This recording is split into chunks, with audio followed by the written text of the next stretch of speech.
Huko Bulgaria, serikali imejiuzulu baada ya maandamano makubwa ya wiki chache kabla ya taifa hilo kujiunga na kanda ya sarafu ya euro. Serikali ya Bulgaria ilijiuzulu siku ya Alhamisi baada ya maandamano makubwa kuikumba nchi hiyo na wiki chache kabla ya Umoja wa Ulaya kujiunga na kanda ya sarafu ya euro. Kujiuzulu kwa muungano walio wachache unaongozwa na chama cha mrengo wa kulia cha GERB kilitangazwa dakika chache kabla ya bunge kuratibiwa kupiga kura juu ya pendekezo la kutokuwa na imani lililowasilishwa na upinzani juu ya usimamizi mbaya wa kiuchumi na kuungwa mkono na kuongezeka kwa hasira ya umma na ufisadi ulioenea. Kabla ya kura ya leo ya kutokuwa na imani, serikali inajiuzulu. Waziri Mkuu Rosen Zelezkov aliwaambia waandishi wa habari katika bunge. Maandamano hayo ya Jumatano yalikuja baada ya maandamano ya wiki jana ambayo yalichochewa na mipango ya bajeti ya serikali ya ushuru wa juu, kuongezeka kwa mipango ya hifadhi ya jamii na ongezeko la matumizi. Serikali baadaye iliondoa mpango wa bajeti wa mwaka 2026 ambao ulikuwa na utata. Madai ya waandamanaji yalikuwa yameongezeka na kujumuisha wito wa serikali ya mrengo wa kulia kujiuzulu. Maamuzi ya bunge la kitaifa yana maana wakati anaakisi matakwa ya watu, Zelezkov alisema, kimaanisha maandamano dhidi ya serikali. Anasema, tunataka kuwa mahali ambapo jamii inatutarajia kuwa, alisema waziri mkuu huyo.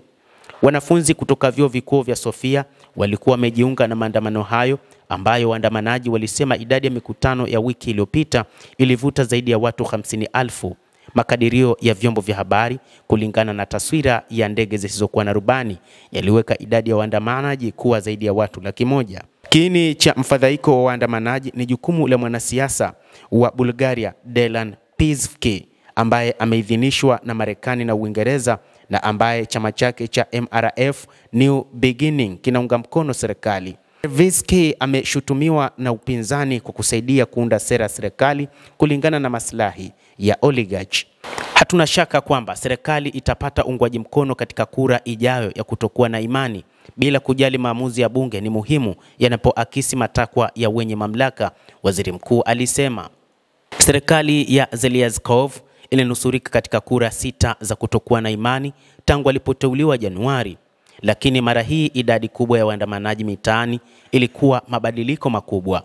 Kujiuzulu kutawasilishwa rasmi kwa bunge siku ya Ijumaa ambalo lazima lipitishe azimio la kukubali. Baada ya uratibu huu rasmi, Rais Rumen Radev atalipa kundi kubwa zaidi bungeni nafasi ya kuunda serikali mpya. Iwapo itashindwa, kundi la pili kwa ukubwa litapata nafasi kabla ya rais kuchagua mgombea. Iwapo majaribio yote yatashindikana, ambayo kuna uwezekano, atateua baraza la mawaziri la muda hadi uchaguzi mpya ufanyike.